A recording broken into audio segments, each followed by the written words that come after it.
After the last video, one comment stopped me. Lee wrote, I get the cooling effect, but in the winter, how does one bring that 55-degree air up to a comfortable temp? So I went looking. There is a man in Sugar Creek, Ohio, who dug a trench by hand over 3 weekends in 1986. He was 43 years old. He did not want to pay for a rental machine. That January, his gas bill dropped from $96 a month to $31. He thought it was a fluke. He tracked it for 3 more years. He has not upgraded the system since.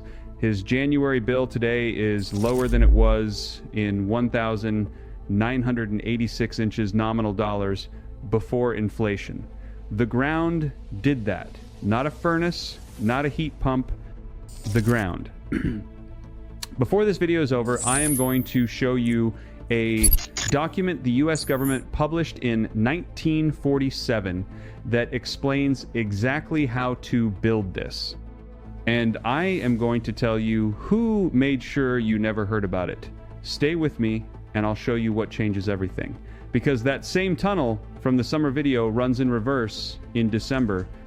The ground does not care what month it is. 4 feet down in Ohio, in Wisconsin, in Minnesota, in every state where heating bills eat your savings alive, the earth holds at 55 degrees. Every single day of the year, you bring in outside air at minus 20, you run it through that ground, and by the time it reaches your house, it is 50 degrees warmer. Your furnace closes a gap of 5 degrees instead of 75.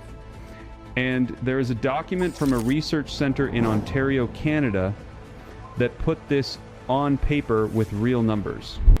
I will tell you exactly what that document says and where to find it, but first, I need to tell you who has known about this for decades and made absolutely certain you never heard it. Stay with me. Because buried inside a 1,947 USDA Farmers Bulletin document number 1,918, there is a technique so simple you can do it this weekend with a rented trencher, $100 in PVC pipe, and no permit required in most states. The Amish in Holmes County, Ohio have been using a version of this since their great-grandparents built the first farmhouses in that county. And it works on homes that were built in 1962. It works on your house. That is the part I am going to walk you through before this video is done. Now, the first time I visited a home outside Millersburg, Ohio, I walked in expecting that dry furnace heat you get used to. However, what I got instead was this quiet, even warmth that felt nothing like forced air. I spent the first 10 minutes standing in the hallway just trying to understand where it was coming from. The man of the house, an older fellow named Eli, just smiled. He said that the ground is the furnace. I thought he was talking about something under the floor. But surprisingly, he was talking about something under the yard. Now, I will explain what is actually happening beneath your feet right now, because once you understand the physics, you will never look at your gas bill the same way again. You see, soil has what scientists call thermal mass. It absorbs heat slowly, and it releases heat slowly. During the summer, the top few inches of earth get hot, but 4 feet down, the temperature barely moves. In the northern half of the United States, the ground temperature at 4 feet stays between 50 and 58 degrees Fahrenheit every month, and none of it penetrates that deep. The soil at 4 feet is essentially a thermal battery that never runs out and never fluctuates. Now think about what that means in January. You are trying to heat your house and the air outside is 8 degrees. Your furnace pulls that 8-degree air in, and it has to close a gap of 62 degrees to bring your home to 70. And every single BTU of that 62-degree gap costs you money. But if you intercept that air before it reaches your house, something remarkable happens. That 8-degree air enters the pipe. The pipe is surrounded by 55-degree earth, and heat transfers from the warmer material to the cooler one. It is this same law that makes your coffee get cold and your ice cream melt. So by the time the air travels the length of that pipe, it has absorbed roughly 47 degrees of thermal energy from the earth for free. So your furnace now closes a gap of 15 degrees instead of 62. That is a documented 78% reduction in heating load. I want to be very specific here because specificity is the difference between a YouTube video and something you can actually use. You see, the Courtright Center for Conservation in Ontario, Canada, installed 9 earth tubes. Each one is 20 meters long, buried at a depth of roughly 2 meters. They measured the inlet air temperature through a full winter cycle. Outside air comes in at minus 12 Celsius, air exiting the ground tubes at 8 Celsius. 20 degrees of passive thermal warming, with all of these happening without electricity or combustion. And it'd interest you to know that they never underperformed, but that is not even the most impressive documented case. Let me tell you about a house in Bemidji, Minnesota. Now, Bemidji sits at the same latitude as parts of Siberia, and in January, temperatures there regularly drop to minus 29 Celsius. That is minus 20 Fahrenheit for anyone doing the conversion in their head. The biohouse uses an earth air tube system as its primary ventilation and preheating mechanism. This is exactly how it works. Outside air enters at minus 29 Celsius. It exits the earth tube system at minus 4 Celsius, 25 degrees of Celsius warming, 45 degrees Fahrenheit of passive thermal gain, with zero electricity or gas consumed by the heating component. And yet the average American household in the northern states spends between $900 and $1,200 every year on gas heating. Over a 30-year mortgage, that is $27,000 to $36,000, paid to a single industry for a problem that the earth beneath your yard was already solving for free for every year you have lived in that house. If that made you angry, and it should, hit the like button, because that is how this reaches someone who is still writing those checks. Someone benefited from you not knowing that. And I want to tell you who. Now, here is where the summer video and this video split into different stories. In the summer, the villain was the cooling industry. That is the companies that sold you refrigerant-based air conditioning when passive ground cooling was already working in Amish homes across Lancaster County. This video has a different villain. Same tactic, but with different name and industry, and in some ways, a more brazen crime. This villain is the American Gas Association. You probably know the name vaguely, if at all. You almost certainly pay them every month without knowing it. Buried inside your monthly gas bill is a small line that funds the AGA's operations and lobbying activities. You'd be shocked to know that 70 million Americans pay AGA membership dues through their gas bill every single month. And no, it is not voluntary, rather a condition of service. Trust me, you didn't sign up for it, but it happens. You see, in March of 2020, the American Gas Association held an internal planning meeting. The minutes from that meeting became public through a series of investigative reports and were widely covered. In those minutes, the AGA described heating alternatives as an existential threat to natural gas direct use in buildings. And therefore, they decided the correct response was not to compete, but to bury. So, since 2020, the AGA has pushed preemption legislation through more than 25 states. These laws prohibit local municipalities from restricting natural gas use in buildings. And cities that tried to encourage passive heating alternatives through building codes were blocked at the state level before their ordinances could take effect. You see, when a team of researchers ran the text of those state bills through plagiarism detection software, the results were striking.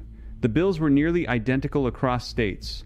It had the same language, structure, and provisions appearing in state houses in Utah, Texas, Arizona, and Louisiana within months of each other. When the Utah state representative who sponsored his state's version of that bill was asked directly where the legislation came from, he did not claim to have written it himself. He said, and I am quoting from a published interview, "I didn't dream this up. I became aware of it from my local gas supplier, Dominion."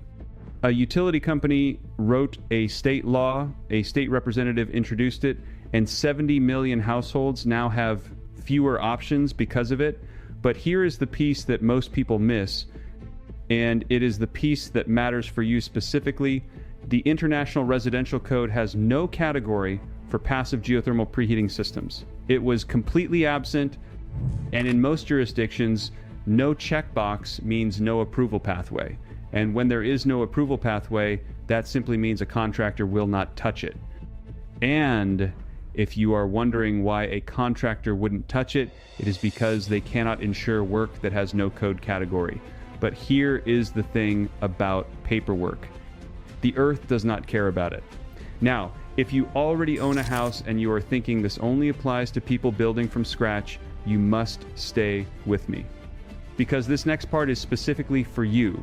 You see, the most common version of this system involves buried pipes that are laid horizontally at a depth of 4 to 6 feet, connected at the far end to a simple air intake and at the near end to the home's existing air return. It is not a new heating system, neither will it replace your furnace. It simply changes the temperature of the air your furnace starts with. And for an existing home, the practical installation is simpler than you think. For instance, a rented walk-behind trencher can cut a trench 4 feet deep through an average suburban yard in about 2 hours. The pipe itself costs $60 to $90 for 40 feet of 8-inch smooth-bore PVC. A simple screened air intake cap costs $12 at any hardware store. A standard inline duct fan to move the air costs between $40 and $70 and uses about the same electricity as a light bulb, so the total materials are under $300. Now, the connection point at the house is the one part that benefits from some planning. If your home has a forced air system, the easiest connection is into the cold air return. A competent DIYer can do this in an afternoon. So if you have baseboard heat or radiant, the integration is slightly different. You are essentially adding a fresh air preconditioning loop that feeds a dedicated ventilation point. It is not complex because the Amish were doing it with clay pipe and hand-dug trenches in 1880. The performance difference depends on your starting conditions. For instance, in a climate like Cleveland or Pittsburgh, where January temperatures average around 28 degrees Fahrenheit, a 40-foot earth tube brings incoming air to approximately 52 degrees before it enters your home. Your existing furnace closes a gap of 18 degrees to reach 70. Without the tube, it was closing a gap of 42 degrees. The load reduction is roughly 57%. Now, let me tell you where the Amish knowledge and the university science meet, because this is the part I find most remarkable. In 1897, a German architect named Heinrich Scholer published a technical paper on what he called the Erdkanal, the Earth Channel. Scholer documented the use of underground air preconditioning tunnels in farmhouses across the Rhine Valley. The physics he described are identical to what the Kortright Center measured 100 years later. The ground temperature at depth is stable. Moving air through that depth captures thermal energy. The longer the tube, the greater the transfer. Scholer was not inventing something new. He was documenting something that European farmers had been doing for at least 2 generations before him. Some historians of agricultural architecture believe the technique traveled to the American colonies with German-speaking settlers in the early 1700s, the same settlers who eventually became the Pennsylvania Amish, which means the knowledge in those Holmes County farmhouses is not folk wisdom. It is applied physics with a 200-year documented track record. The Amish did not discover this by accident. They inherited it from a tradition that predates the American gas industry by a century. The 1,947 USDA Farmers Bulletin I mentioned at the start, document number 1,918, titled Ventilation of Farm Buildings, includes a section on underground air inlets. It describes the exact configuration, pipe diameter, burial depth, length requirements, and recommended intake placement. Written in plain language, published by the United States Department of Agriculture, available in the National Agricultural Library Archives. Your government documented this system, validated it, and published it for public use 78 years ago. Then it quietly disappeared from every major building guide written after 1960. That disappearance has a timeline. Because natural gas infrastructure expanded massively across the American Midwest in the late 1950s and through the 1960s, pipelines reached small towns, gas furnaces became the standard residential option. New building codes were written to accommodate and encourage gas heating infrastructure. The underground air inlet, which required no utility connection and no ongoing payments, had no industry advocate. You see, the codes, conversations, and guides were all left out, but the one most important thing wasn't. And That is the Amish memory. In Lancaster County, Pennsylvania, there are farmhouses still standing with the original clay pipe earth-air systems intact. Some of them date to the early 1800s. The clay has long since crumbled in some cases, but the evidence of the system remains in the foundation walls, the intake openings, channel routes, and connection points to the interior. The Amish did not preserve these systems out of stubbornness or nostalgia. They preserve them because they work and are free to operate. Here is something I have been thinking about since I started this research. The Amish do not oppose technology on principle. That is a misunderstanding that most outsiders carry.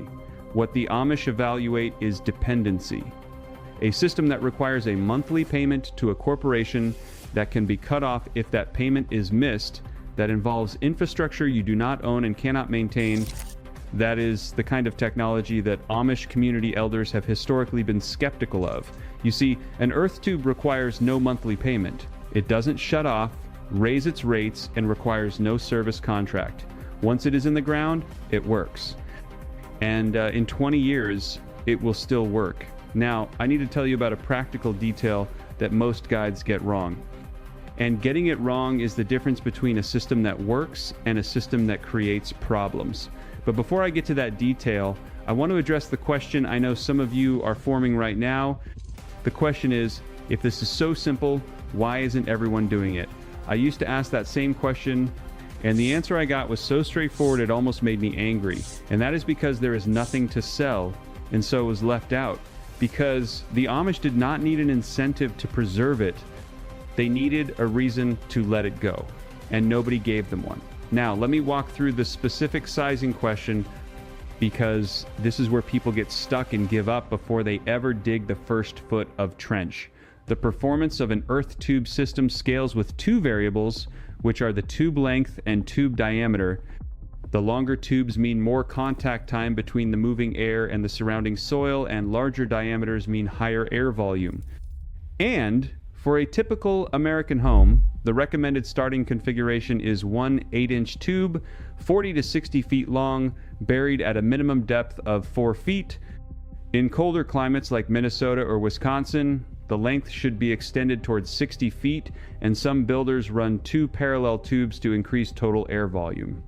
The 2-tube configuration is exactly what the Bemidji Biohouse used. 9 tubes at the Courtright Center. You do not need 9 tubes. One properly sized tube on an existing home cuts your heating load measurably, and a second tube doubles the effect. After 2 tubes, the returns diminish because your furnace load is already so reduced that additional preconditioning has less to close.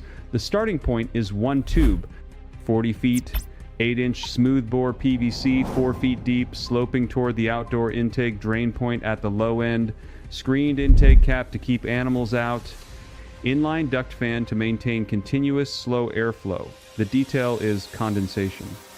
And understanding it completely is what separates a system that performs for 30 years from one that creates problems in the second winter. When warm, moist air moves through a cool pipe, water vapor condenses on the pipe walls. In a poorly designed system, that condensate pools at the low points of the pipe and eventually becomes a breeding ground for mold. This is the argument that critics of earth tube systems use most often, and in poorly designed systems, they are right. Condensation is real, the criticism is valid, but the solution is simple, and the Amish figured it out long before anyone wrote an academic paper about it. The pipe must slope continuously toward the outdoor intake with no low points where water can collect. A slope of 1 inch per 10 feet is sufficient. The intake end must have a drain point so any condensate that forms runs out of the system rather than pooling inside it. In modern installations, a simple drain trap at the lowest point accomplishes this.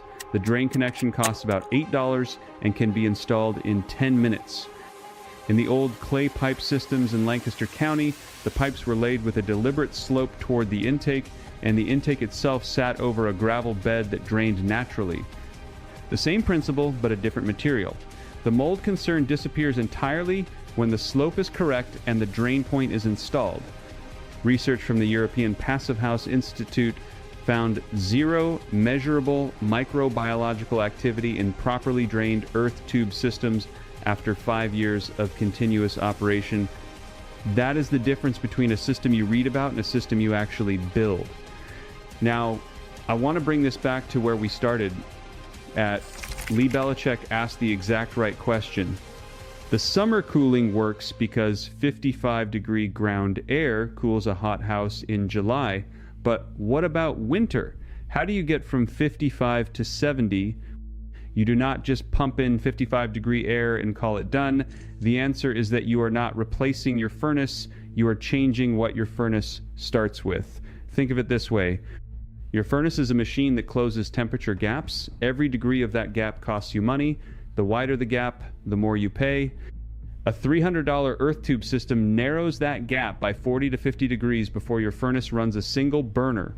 Your furnace then closes whatever small gap remains.